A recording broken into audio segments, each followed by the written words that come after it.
लक्ष्मीकांत शास्त्री आप सभी का अपने चैनल पे स्वागत करता हूं, अभिनंदन करता हूं। आज आप इस वीडियो के माध्यम से जया एकादशी व्रत की विधि, उसके पारण का समय और उसकी क्या विधि रहेगी, हमें किस विधि से करना चाहिए, विशेष रूप से आप सभी गृहस्थों के लिए है जो अपने जीवन में कष्ट भोग रहे हैं। लक्ष्मी के कारण वो अपनी को एक न्यून समझ रहे हैं, उन्हें अभाव है, जीवन में किसी प्रकार का कष्ट है, तो आज विशेष रूप से आप इस वीडियो के लास्ट तक बने रहिए।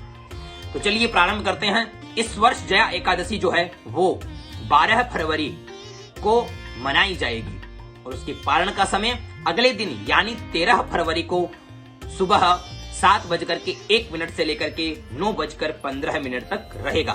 ध्यान रखिए कि हमें किस विधि से करना है, तो सुनिए। जया एकादशी व्रत यानी 12 फरवरी को हमें सुबह ध्यान, पूजा, पाठ, स्नान आदि से निवृत्त होकर के हमें एक संकल्प करना है, भगवान के सामने एक संकल्प करना है। संकल्प में जल लेकर के, गंध अक्षत पुष्प लेकर के ये मन से ये संकल्प करें कि भगवान, अगर हमें निष्काम भाव से कर रहे हैं तो बोलिए श्री परमेश्वर प्रीत्यर्थम कि भगवान आपकी प्राप्ति हो, आपका आशीर्वाद बना रहे जीवन में और सदैव हम उन्नति के मार्ग पर प्रशस्त रहें। ऐसा भाव करते हुए आप संकल्प करिए। अपने मन में अगर किसी प्रकार की कामना है तो उस कामना को बोलिए कि अगर हमें कोई भी प्रकार की कामना है कि हम घर में सुख शांति चाहते हैं, हम धन वैभव चाहते हैं, भगवान आपकी कृपा चाहते हैं, माँ लक्ष्मी की कृपा चाहते हैं, व्यापार में उत्तरोत्तर वृद्धि प्राप्ति के लिए हम चाहते हैं, क्योंकि एकादशी व्रत को जो है, विशेष रूप से ध्यान से सुनिएगा, एकादशी व्रत को बहुत पुण्यदायी माना गया है। इसे भगवान का एक तरह से वरदान माना गया है, एक कल्प वृक्ष माना गया है। हम एकादशी व्रत को करते हुए जो भी कामना करते हैं वो कामना हमारी सिद्ध होती है। तो इसलिए हम सभी हिंदुओं को, हम सभी सनातन प्रेमियों को अवश्य एकादशी व्रत करना चाहिए। तो जया एकादशी व्रत के दिन भगवान विष्णु की पूजन करिए षोडशोपचार विधि से, और ये मन में जो भी संकल्प है कि हम इस उद्देश्य से यह एकादशी व्रत कर रहे हैं वो करिए, और बड़े धूमधाम से भगवान का दिन भर नाम कीर्तन भजन करते हुए बड़े धूमधाम से एकादशी व्रत को करिए। अब एकादशी व्रत के दिन आपको करना क्या है विशेष रूप से वो सुनिए। जब आप पूजन करें तो भगवान विष्णु का षोडशोपचार विधि से विधि पूर्वक आपको पूजन करना है, और पूजन करने के बाद ओम नमो भगवते वासुदेवाय इस मंत्र का जप करना है। जितना आप जप कर सकते हैं उतना आप जप करिए। और अगर आप किसी संप्रदाय से दीक्षित है और आपको गुरु जी के द्वारा एक मंत्र जो है वो मिला हुआ है, तो अवश्य उस मंत्र का जप आपको करते रहना है।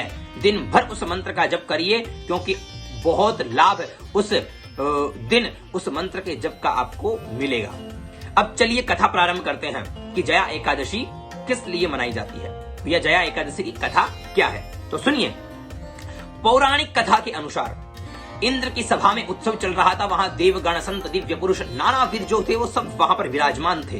अब हुआ क्या कि उस समय गंधर्व लोग जो है वो गीत गा रहे थे और गंधर्व कन्याएं नृत्य कर रही थी और बड़े धूमधाम से वो उत्सव चल रहा था।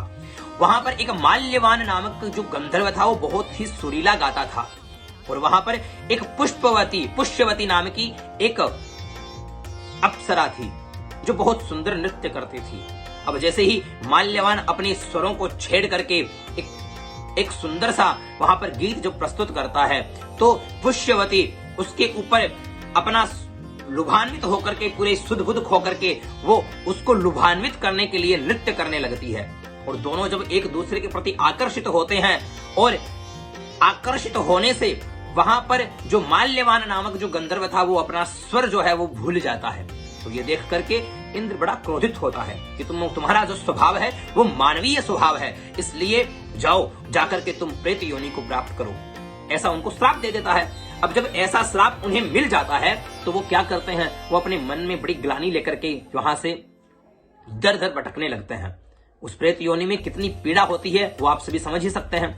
तो क्या हुआ कि माघ पक्ष की यही एकादशी उस दिन पड़ती है। इसकी महिमा क्या है बड़ी ध्यान से सुनिएगा। तो माघ पक्ष की यही एकादशी उस दिन पड़ती है, तो वो इस दिन अनजाने में वो उस दिन निराहार रहते हैं, कुछ भी नहीं खाते पीते हैं, और जब उनकी मृत्यु होती है तो इस व्रत के प्रभाव से वो यह व्रत अनजाने में उनसे हो जाता है, और इस व्रत के प्रभाव से उनको प्रेत योनि से मुक्ति मिल जाती है। देखिए कितनी बड़ी बात है कि प्रेत योनि से छुटकारा इस एकादशी व्रत को करने से मिल सकता है। तो हमें भी ध्यान रखना है कि हमारे घर में अगर कोई किसी प्रकार का प्रेत है, पितर है, तो उनके निमित्त अवश्य हमको हमारे पूर्वजों के निमित्त यह एकादशी व्रत जरूर करना चाहिए। और संकल्प में भी यह बोलना चाहिए कि अमुक नामनी हमारे जो पितर है, हमारे जो पिता है या परदादा है, दादा है, उनके निमित्त यह एकादशी व्रत में कर रहा हूं और उनको सदगति प्राप्त हो, भगवान के चरणों में उन्हें स्थान प्राप्त हो, ऐसा भाव रख करके हमें यह एकादशी व्रत अवश्य करना चाहिए। और विशेष रूप से दिन भर भगवान के नाम का कीर्तन करते रहना चाहिए। जय जानकीनाथ। कैसी लगी आपको ये जानकारी कमेंट करके जरूर बताएं और चैनल को सब्सक्राइब करना ना भूलें। जय श्री राम।